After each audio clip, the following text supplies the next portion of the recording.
প্রিয় দর্শক, সাজ্জাদ কাদিরের প্রীতি নিন, শুভেচ্ছা নিন। এই মুহূর্তে আপনাদের সামনে কথা বলতে এসে আওয়ামী লীগ নেতারা দেশে ফিরবার প্রস্তুতি নিচ্ছেন, এই প্রসঙ্গটা নিয়ে আপনাদের সামনে এই মুহূর্তে কথা বলবো। গতকাল ভারতের নয়াদিল্লি থেকে প্রকাশিত একটি অনলাইন গণমাধ্যম দ্য স্ক্রল একটি প্রতিবেদন প্রকাশ করেছে।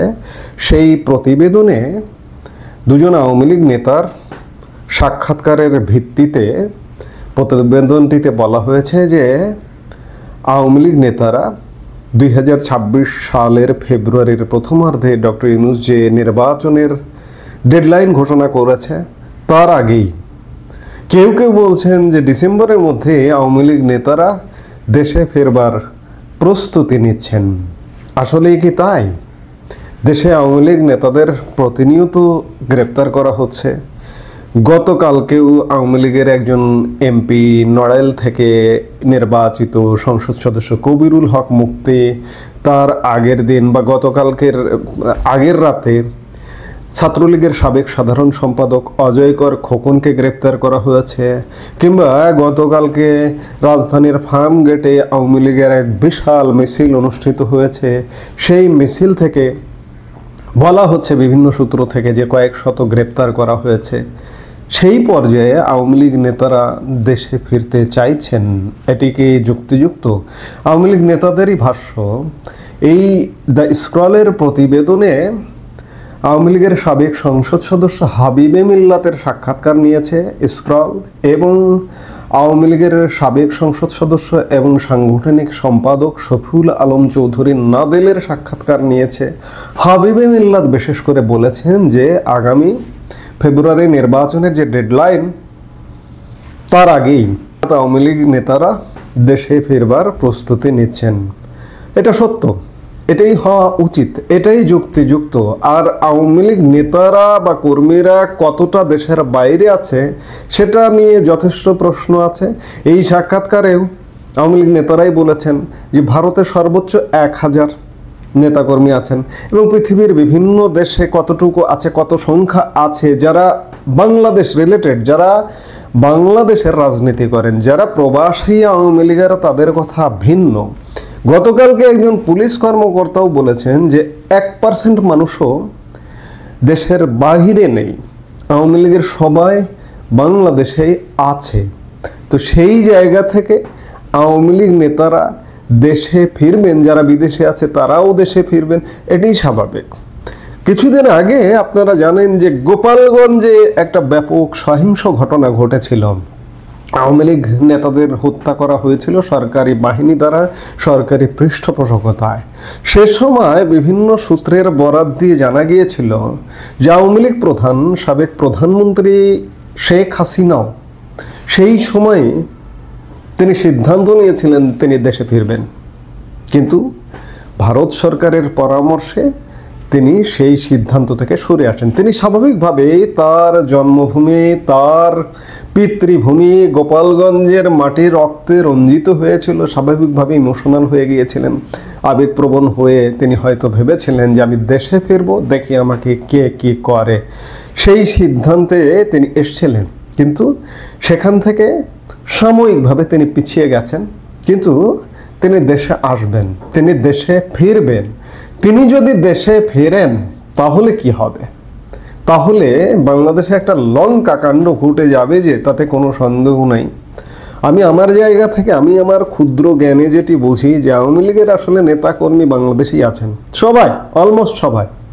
এই যে এমপিরা এখনো গ্রেপ্তার হচ্ছেন, কেন্দ্রীয় নেতারা এখনো গ্রেপ্তার হচ্ছেন, তারা তো আছেন কোথাও না কোথাও, হয়তো তার নিজ আবাসভূমি ছেড়ে ভিন্ন জায়গায় বসবাস করছেন, তারা দেশেই আছেন। কিন্তু তো কাজেই যারা বিদেশে আছেন, যারা বাংলাদেশের রাজনীতি করতে চান আগামীতে, তারা দেশে ফিরবেন বা ফেরা উচিত, সেটি যুক্তিযুক্ত। বাংলাদেশের রাজনীতি করতে গিয়ে যদি জেল খাটতে হয়, জুলুম পেতে হয়, পেতে হবে। আপনাকে চাইলেই ফাঁসিতে ঝুলিয়ে দিতে পারবে না।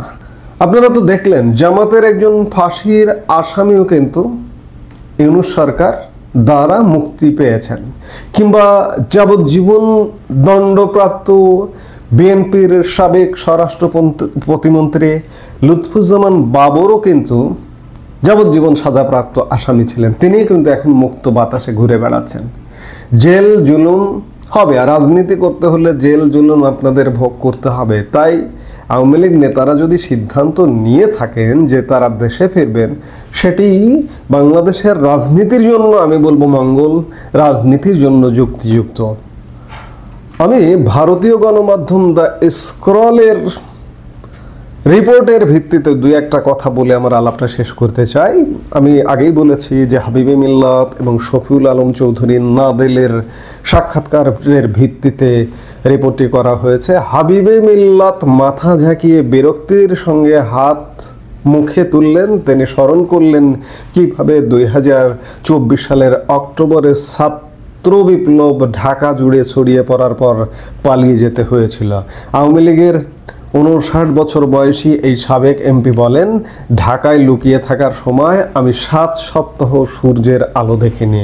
শেখ হাসিনার নেতৃত্বাধীন দলটি টানা 15 বছর বাংলাদেশ শাসন করার পর জনপ্রিয় অভ্যুত্থানে ক্ষমতাচ্যুত হয়। এগুলো কিন্তু দ্য স্ক্রলের ভাষা।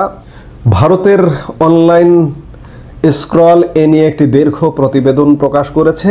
এতে সাংবাদিক অনন্ত গুপ্ত আরও লিখেছেন, শেখ হাসিনা 2024 সালের 5ই আগস্ট দিল্লি চলে যান, কিন্তু হাবিবে মিল্লাত যেতে পারেন কয়েক সপ্তাহ পর।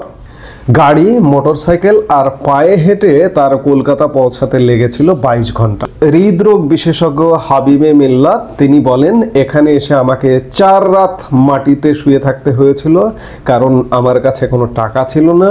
2007 সালে তিনি স্কটল্যান্ডের চিকিৎসা পেশা ছেড়ে আওয়ামী লীগে যোগ দিতে দেশে ফেরেন। 2024 সাল পর্যন্ত 2 মেয়াদে সংসদ সদস্য ছিলেন। এখন নির্বাসনে কলকাতায় তিনি স্ত্রীসহ ভাড়া নেওয়া এক অ্যাপার্টমেন্টে থাকেন। সেখানেই তিনি অনলাইন স্ক্রলকে বলেন, নোবেলজয়ী ডক্টর মোহাম্মদ ইউনূসের অন্তর্বর্তীকালীন সরকার আওয়ামী লীগের কার্যক্রম নিষিদ্ধ করেছে, কিন্তু তারা কিভাবে সেই সিদ্ধান্তের বিরুদ্ধে লড়াই করছেন তা জানালেন হাবিবে মিল্লাত। তিনি বললেন, গত বছরে আমরা অন্তত 636টি ঘটনায় আওয়ামী লীগ কর্মীদের জনতার হাতে লিঞ্চড বা প্রহরিত বা অপদস্থ হওয়ার তথ্য রেকর্ড করেছি। মোট 116 জন সাবেক এমপি জেলে আছেন। এর মধ্যে গতকাল একজন এমপিকে অ্যারেস্ট করা হয়েছে, সংখ্যাটি হয়তো হবে 117 জন। এমন অভিযোগ তিনি নথিভুক্ত করেন কানাডা ভিত্তিক think tank global centre for democratic গভর্নেন্সের জন্য। উদ্দেশ্য হলো আওয়ামী লীগের ওপর থেকে নিষেধাজ্ঞা তুলে নিয়ে নির্বাচনে অংশগ্রহণের সুযোগ নিশ্চিত করা। হাবিবে মিল্লাতের হিসেব মতে প্রায় 1000 আওয়ামী লীগ নেতা ভারতে অবস্থান করছেন, তার বেশিরভাগই কলকাতায়। গত মাসে বিবিসির একটি প্রতিবেদনে বলা হয়, আওয়ামী লীগ কলকাতায় অফিস খুলেছে, তাতে ঢাকায় ব্যাপক প্রতিক্রিয়া সৃষ্টি করে। বাংলাদেশের পররাষ্ট্র মন্ত্রণালয় একে দেশের বিরুদ্ধে স্পষ্ট অবমাননা বলে অভিহিত করে। দিল্লি পাল্টা প্রতিক্রিয়ায় জানায়, প্রতিক্রিয়াটি ভুল ব্যাখ্যা করা হয়েছে। কলকাতায় থাকা আওয়ামী লীগ নেতারা জোর দিয়ে প্রতিবেদনটি অস্বীকার করেন। হাবিবে মিল্লাত বলেন, আমরা সামাজিক প্রাণী, 5 জন একসঙ্গে আড্ডা দিলে তাকে অফিস বলা যায় না। অফিস থাক বা না থাক, কলকাতার ক্যাফেতে প্রায় তারা দেখা করেন, আবার ভার্চুয়াল বৈঠকে সীমান্ত পারের কর্মীদের সঙ্গে যোগাযোগ রাখেন। কেউ কেউ দিল্লি গিয়ে শেখ হাসিনার সঙ্গেও সাক্ষাৎ করছেন। তারা 2026 সালের ফেব্রুয়ারি নির্বাচনের আগেই দেশে ফেরার পরিকল্পনা করছেন। আমি শুরুতে যে কথাটি বলছিলাম, নির্বাচনে রাজনীতি কেমন হচ্ছে সে বিষয়েও হাবিবে মিল্লাত কথা বলেছেন। হাবিবে মিল্লাত স্মরণ করিয়ে দেন, কলকাতা ও ভারত বহুদিন ধরে আওয়ামী লীগের দ্বিতীয় ঘর। মুক্তিযুদ্ধের সময় দলটি এখান থেকেই অস্থায়ী সরকার পরিচালনা করে, কিন্তু সাম্প্রতিক সময়ে বাংলাদেশে ভারতের প্রতি জনমত পরিবর্তন হয়েছে, ফলে আওয়ামী লীগের এখান থেকে কার্যক্রম পরিচালনা করা কঠিন হয়ে উঠেছে। তিনি স্বীকার করে বলেন, অনেক মানুষ মনে করে ভারত আমাদের নিজেদের একটি রাজ্য মনে করে, তাই খুব সাবধানে খেলতে হয়। দলের সাংগঠনিক সম্পাদক শফিউল আলম চৌধুরী নাদেলও তা মেনে নেন। কলকাতার এক মলে কফি খেতে খেতে তিনি বলেন, যেটাকে অফিস বলা হয়েছে সেটি আসলে একজন ব্যবসায়ীর জায়গা, তিনি আমাদের পরিচিত, মাঝে মাঝে সেখানে বসা হয়। সাম্প্রতিক অতীতে নাদেল ছিলেন বাংলাদেশ ক্রিকেট বোর্ডের পরিচালক, এখন কলকাতায় সাধারণ জীবন কাটাচ্ছেন, ব্যাংকে লাইনে দাঁড়াচ্ছেন, রিকশাওয়ালার সঙ্গে 30 টাকার জন্য দর কষাকষি করছেন। তবে দলের প্রতি আনুগত্য কমেনি। তিনি বলেন, যদি সত্যিই অফিস থাকে তবে কলকাতায় আমাদের 5-6টি অফিস আছে বলা যেতে পারে। অন্যদিকে সাবেক এমপি এস.এম. কামাল হোসেন সরাসরি কলকাতায় থাকার বিষয়টি অস্বীকার করেন, তবে তিনি ভারতীয় ফোন নম্বর থেকে কথা বলেন। অন্যদিকে ছাত্রনেতা সাদ্দাম হোসেন খোলাখুলি কথা বলেন। ঢাকায় হত্যা চেষ্টা মামলার আসামি সাদ্দাম নিউ টাউনে ঘাঁটি গেড়েছেন, সেখান থেকে প্রতিদিন বাংলাদেশের ছাত্রকর্মীদের সঙ্গে যোগাযোগ করেন। সাদ্দাম হোসেন দাবি করেন, মানুষের মধ্যে অসন্তোষ বাড়ছে, প্রতিদিনের আন্দোলনের মাধ্যমে ইউনূস সরকারের ওপর চাপ সৃষ্টি করছে আওয়ামী লীগ। সম্প্রতি শেখ হাসিনার সঙ্গে দেখা হওয়া কয়েকজনের মধ্যে তিনি একজন। সাক্ষাতের অভিজ্ঞতাকে তিনি বলেন হৃদয়গ্রাহী ও অনুপ্রেরণাদায়ক। মিল্লাত আত্মবিশ্বাসী যে যদি আওয়ামী লীগকে নির্বাচনে অংশগ্রহণের সুযোগ দেওয়া হয় তবে তাদের সাংগঠনিক শক্তি কাজে লাগিয়ে উল্লেখযোগ্য ভোট পাবে। কিন্তু আওয়ামী লীগের প্রতিদ্বন্দ্বী দলগুলো একেবারেই চায় না দলটি আবার প্রতিদ্বন্দ্বিতা করুক। ন্যাশনাল সিটিজেন পার্টি বা এনসিপি এবং বিএনপি উভয়েই আওয়ামী লীগকে ফ্যাসিস্ট আখ্যা দিয়েছে। এনসিপির সরওয়ার তুষার বলেন, আওয়ামী লীগের নির্বাচনে অংশ নেওয়ার কোনো সম্ভাবনা নেই। অন্যদিকে বিএনপির রুহুল কবির রিজভী আওয়ামী লীগের অতীত শাসনকে তুলোধনা করে এর নেতাদের দৃষ্টান্তমূলক শাস্তি দাবি করেন। বিএনপি ও জামাতের সঙ্গে ভারতের অভিজ্ঞতা সুখকর ছিল না। তারা ভারতের উত্তর পূর্ব বিদ্রোহ উস্কে দিয়েছিল বলে অভিযোগ আছে। এ কারণে ভারত প্রায়ই আওয়ামী লীগের দিকে ঝুঁকেছে। অবসরপ্রাপ্ত কূটনীতিক বিনা সিকরির মতে ভারতের সাথে বাংলাদেশের নির্বাচন অবশ্যই মুক্ত, সুষ্ঠু ও অন্তর্ভুক্তিমূলক হওয়া উচিত। অবজারভার রিসার্চ ফাউন্ডেশনের আদিত্য গোদারা শিবমূর্তি বলছেন, ভারতের জন্য হাসিনাকে ফেরানো বা দলকে নিষিদ্ধ করা সম্ভব নয়, কারণ এতে অন্যান্য ইন্ডিয়াপন্থী নেতাদের কাছে ভুল বার্তা যাবে। তিনি বলেন, ভারতকে এই বোঝা বহন করতে হবে। তবে তিনি স্বীকার করলেন, আওয়ামী লীগের ফেরাটা যদি হয়ও অনেক বছর সময় লাগবে। ভারতের এখন বাস্তবতা হলো পরবর্তী নির্বাচনে যেই ক্ষমতায় আসুক তাদের সঙ্গে কাজ করতে হবে। বিভিন্ন মত, বিভিন্ন পথ থাকতে পারে। এটি হচ্ছে দ্য স্ক্রলের রিপোর্ট।